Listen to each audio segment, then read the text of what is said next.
Now at the end of this video, I'll tell you why I am filming a picture on the wall.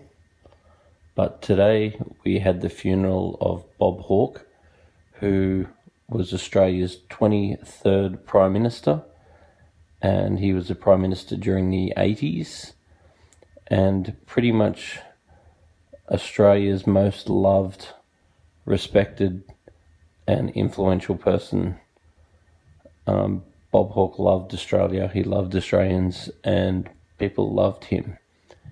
In his reign of power, which lasted for 3 terms, something like over 9 years, the longest standing Labor Prime Minister, he implemented more massive changes than Australia had ever seen, and he's really well loved and respected as the people's Prime Minister, the Prime Minister that Australia really loved. And we just will never see another Prime Minister like that again, because he was so real. He really showed us all of his strengths and he showed us all of his weaknesses. And these days the media just absolutely persecutes real people. And Bob was a real person, and the public saw his ups, they saw his downs, and they really saw him as a real person, not just as a perfect figurehead. So he was a customer of mine, so I knew him for about 15 years. I set up his fish tank for him, I maintained his fish tank for him, and I had the honour of calling him a friend. I've got so many stories. He was just the most influential, awesome guy that you could ever meet in your life. For example, one day he invited me to play putt-putt golf with him on his roof, because on the roof of his big mansion that he had at North Bridge, there was a putt-putt golf green. So we were playing putt-putt golf up there one day, and I said to him, it looks out over the water, spectacular waterfront house, and I said to him, have you ever hit the balls out, tried to hit the boats? And Bob, in his cheeky way, said, I might have, which I thought was a pretty cool response.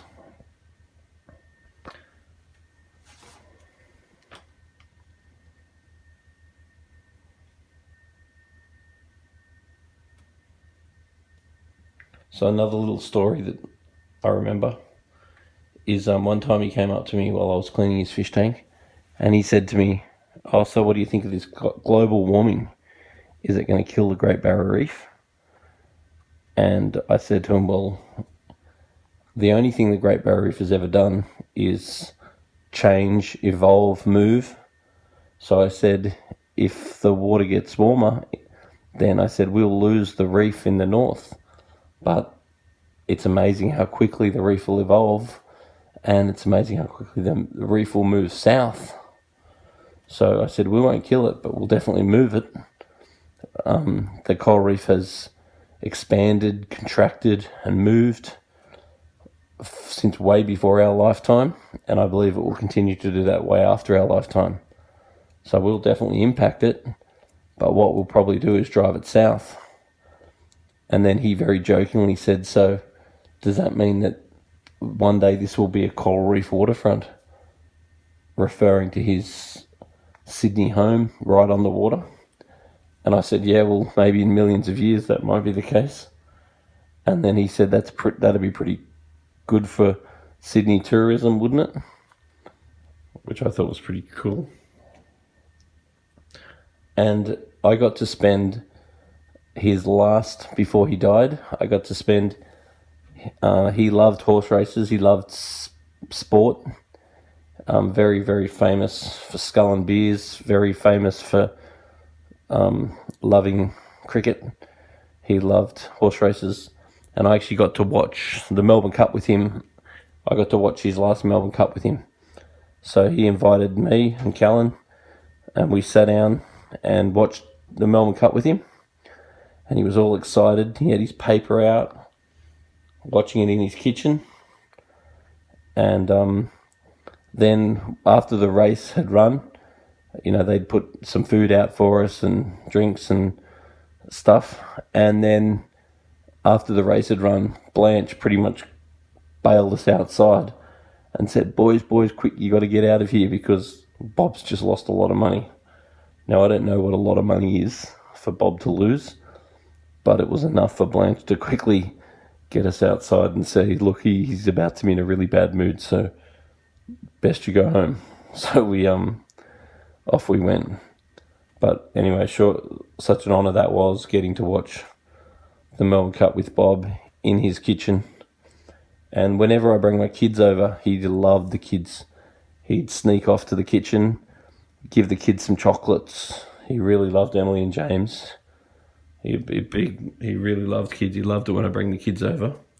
And he'd call the kids the boys, even though Emily's clearly a girl. And then once he met James, a lot of the time, once he got older, he started calling me James. Once he got older and started, he'd often call me James, which is actually my son's name. Now, the reason why I'm looking at this picture is because he gave me this picture. And he gave it to me one day and he said, oh, you like fish, don't you? And I said, yep. And he said, here, take this if you want. He goes, this was given to me in a ceremony from Japan to Australia while I was Prime Minister. And he said, this was given to me by an emperor. And then he sort of said, oh, maybe it wasn't an emperor. It was a Prime Minister. And then he went, no, maybe it wasn't a Prime Minister. And then he just handed it to me. And he said, oh, maybe it was just no one. And he just walked off. So I still don't know who gave him this. And to me, it really doesn't matter. He said that if I find out what this means, then that seal might tell me who gave this to him.